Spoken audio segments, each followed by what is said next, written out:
Home chef recipes తెలుగులో వినాయక చవితి స్పెషల్గా 5 రకాల కుడుముల్ని ఒకే ఒక్క 20 నిమిషాల్లోనే ఎలా తయారు చేసుకోవచ్చో దీనికోసం ఏ పదార్థాలు కావాలో చూసేద్దాం. ముందుగా 3 కప్పుల బియ్యం పిండి, చిమ్మిలి అన్నమాట. ఇది నువ్వులు, బెల్లము, యాలకుల పొడి వేసుకుని మిక్సీ పట్టుకున్నది. అలాగే పెసరపప్పు, శనగపప్పు కలిపి నానబెట్టుకున్నది 1 గంట పాటు.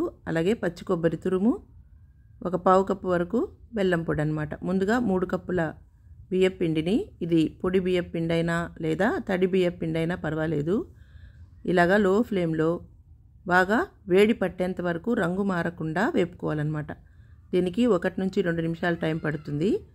ఇలా అడుగు మందంగా ఉన్న గిన్నె తీసుకుంటే మాడిపోకుండా ఉంటుంది. వేపుకున్న తర్వాత దాన్ని పక్కన పెట్టుకుని ఒక గిన్నెలో 1 కప్పు వాటర్ వేసుకుని అందులో 1/2 కప్పు వరకు బెల్లం వేసుకున్న తర్వాత కరిగించుకుంటే సరిపోతుందన్నమాట. దీన్ని ఫిల్టర్ చేసుకోవాలి. ఫిల్టర్ చేసుకున్న తర్వాత వెంటనే ఇందులో 1 టేబుల్ స్పూను ఈ పప్పులు నానబెట్టుకున్నాం కదా, ఇందులో 1 పప్పు అయినా నానబెట్టుకోవచ్చు, 2 కావాలనుకుంటే 2 కూడా నానబెట్టుకోవచ్చు. ఇది వేసుకున్న తర్వాత ఒక 2 టేబుల్ స్పూన్ల వరకు కొబ్బరి తురుము వేసుకుందాము. ఇందులోనే 1/2 స్పూన్ నెయ్యి వేసేసుకోండి. నేను ఇప్పుడు వేయకుండా తర్వాత పిండి వేసుకున్న తర్వాత వేసుకున్నాను అన్నమాట. మనం ఎలా అయినా వేసుకోవచ్చు. ఇందులో ఇప్పుడు మరుగుతున్నప్పుడు 1/2 స్పూను యాలకుల పొడి వేసుకుని చివరగా బియ్యం పిండి కూడా 1 కప్పు వేసుకుని బాగా కలిపేసుకోవాలన్నమాట.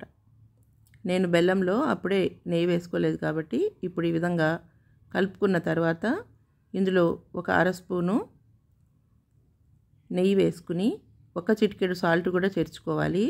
అప్పుడే మనకు టేస్ట్ బాగుంటుంది. చేర్చుకుని దీన్ని మొత్తం కలిపేసుకుని ఈ వేడి కొద్దిగా చల్లారేంత వరకు మూత పెట్టుకుని ఒక 5 నిమిషాల పాటు పక్కన పెట్టుకున్నాము.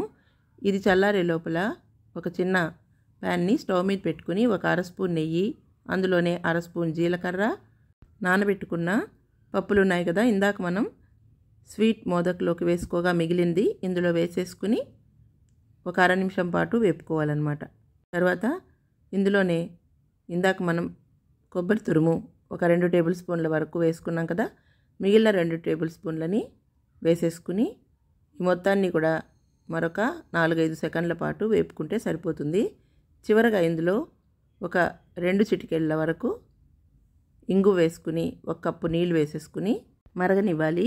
మరుగుతున్న నీళ్ళలో రుచికి సరిపడా సాల్ట్ వేసుకోవాలన్నమాట. ఇక్కడ 1/2 స్పూన్ కన్నా కొంచెం తక్కువే పడుతుంది. ఈ నీళ్ళు మరుగుతున్నప్పుడు 1 కప్పు బియ్యం పిండి, పొడి బియ్యందైనా లేదా తడి బియ్యం పిండి అయినా పర్వాలేదు. ఈ బియ్యం పిండి మరీ కప్పు నిండుగా పై వరకు కాకుండా ఈ విధంగా కరెక్ట్ కొలతతో తీసుకోవాలన్నమాట. అప్పుడే మనం తీసుకున్న 1 కప్పు నీళ్ళకి కరెక్ట్గా సరిపోతుంది. దీన్ని ఒకసారి కలిపేసుకుని ఈ పిండిని కూడా కొంచెం చల్లారేంత వరకు పక్కన పెట్టుకోవాలి. ఇప్పుడు మనము ఒక మోదక్ మేకర్ కానీ లేదా ఇడ్లీ కుక్కర్ కానీ తీసుకుని దానిపైన ఈ విధంగా తడిపిన బట్ట వేసేసుకోవాలి. తర్వాత ఇందులో మనం ఇందాక ముందుగా చేసి పెట్టిన ఈ బెల్లం కుడుముల కోసరము పిండి ఉంది కదా, అది కొంచెం గోరువెచ్చగా అయి ఉంటుంది. దీన్ని కొద్దిగా నీళ్ళలో తడుపుకున్న చేతితో ఇలాగ మనం ముట్టిల్లాగా షేప్లో చేసుకుందాం. అలాగే రౌండ్గా కానీ లేదా మోదకుల్లాగా కానీ మరొక షేపు చేసుకుని ఇందులో పెట్టేసుకుని ఆవిరి మీద 20 నిమిషాల పాటు కుక్ చేసుకోవాలి. లేదా అన్ని కుడుముల్ని ఒకేసారి చేసుకుని ఇడ్లీ స్టాండ్లో ఒక్కో ప్లేట్లో ఒక్కో రకంవి పెట్టేసుకుని ఒకేసారి 20 నిమిషాల పాటు ఉడికించుకున్నా సరిపోతుంది. ఇక్కడ చూస్తున్నారు కదా, 20 నిమిషాలు ఉడికిన తర్వాత ఈ కుడుముల్ని ఈ విధంగా ఈ బట్టని తీసేసి కాసేపు చల్లారిన తర్వాత తీసామంటే ఈజీగా వచ్చేస్తుంది. ఈ లోపల మనకు ఈ కారం కుడుముల కోసం చేసుకున్న పిండి కూడా వెచ్చబడి ఉంటుంది. దీన్ని కూడా చేతిని తడి చేసుకుని ఈ పిండి అంతటిని కూడా తీసుకుని ఈ విధంగా మనం ఉండ్రాళ్ళలాగా రౌండ్ షేప్లో చుట్టుకుందాము. అలాగే మరొకటి ఇలా రౌండ్ షేప్లో కూడా చేసుకుందాం. ఇప్పుడు మనకు మొత్తంగా 4 రకాల కుడుములు అయినాయి అన్నమాట. 4 షేపుల్లో 2 రకాల పిండిలు అన్నమాట. ఇక్కడేమో ఉండ్రాళ్ళు ఇలా కుడుముల్లాగా, అక్కడేమో ముట్టిల్లాగాను మోదకుల్లాగా చేసుకున్నాం. ఇప్పుడు దీన్ని కూడా ఆవిరి మీద ఉడికించుకుందాం. ఈ లోపల మనం మిగిలిన 1 కప్పు బియ్యం పిండి ఉంది కదా వేయించుకున్నది, అందులో ఒక 2 చిటికెళ్ళ సాల్టు అలాగే 1/2 స్పూన్ నెయ్యి వేసుకుని బాగా మరగ కాసుకున్న నీళ్ళని కొద్ది కొద్దిగా వేసుకుంటూ ఇలా పిండి కలుపుకోవాలి. ఇలా కలుపుకున్నప్పుడే మనకు పిండి మరీ జారైపోకుండా చపాతీ పిండిలాగా వస్తుందన్నమాట.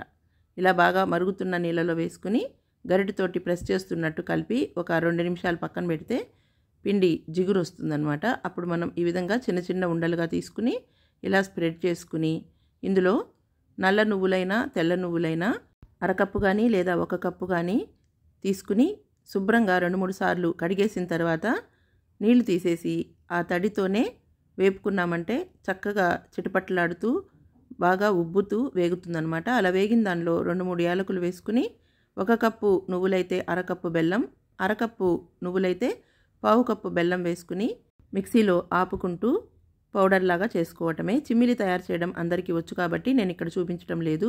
అలాగే కొన్ని ప్రాంతాల్లో కొబ్బరి బెల్లంతో కూడా పూర్ణాన్ని తయారు చేసుకుంటారు. మా ఏరియాలో అయితే చిమ్మిలితో చేసుకుంటామన్నమాట. ఇప్పుడు మనకు కారం కుడుములు తయారైపోయాయి. ఈ కుడుముల్ని కూడా మనం బియ్యపు పిండితో చేసుకున్నాం కదా, అలాగే బియ్యపు రవ్వతో కూడా చేసుకోవచ్చు. దాన్ని తీసేసిన తర్వాత పూర్ణం కుడుముల్ని కూడా ఉడికించేసుకోవడమే. లేదంటే ఇడ్లీ స్టాండ్లో ఒక్కో ప్లేట్లోకి ఒక్కొక్క వెరైటీ కుడుముల్ని పెట్టుకుని ఒకేసారి 20 నిమిషాల్లోనే అన్ని కుడుములు చేసేసుకోవచ్చు. ఈ వినాయక చవితికి ఈ విధంగా ఈజీగా టేస్టీగా మీరు కూడా కుడుములు తయారు చేసుకుని ప్రసాదంగా నివేదించుకోండి. అందరికీ వినాయక చవితి శుభాకాంక్షలు. ఈ రెసిపీ కనుక మీకు నచ్చినట్లయితే మీరు తయారు చేసి చూసి ఎలా వచ్చిందో కామెంట్ చేయండి. నచ్చితే కనుక ఈ వీడియో లింక్ని మీ ఫ్రెండ్స్కి రిలేటివ్స్కి షేర్ చేయండి, లైక్ చేయండి. మరిన్ని ఈజీ, టేస్టీ అండ్ హెల్దీ వంటల కోసం మా హోమ్ చెఫ్ రెసిపీస్ తెలుగు ఛానల్ని సబ్స్క్రైబ్ చేసుకోండి.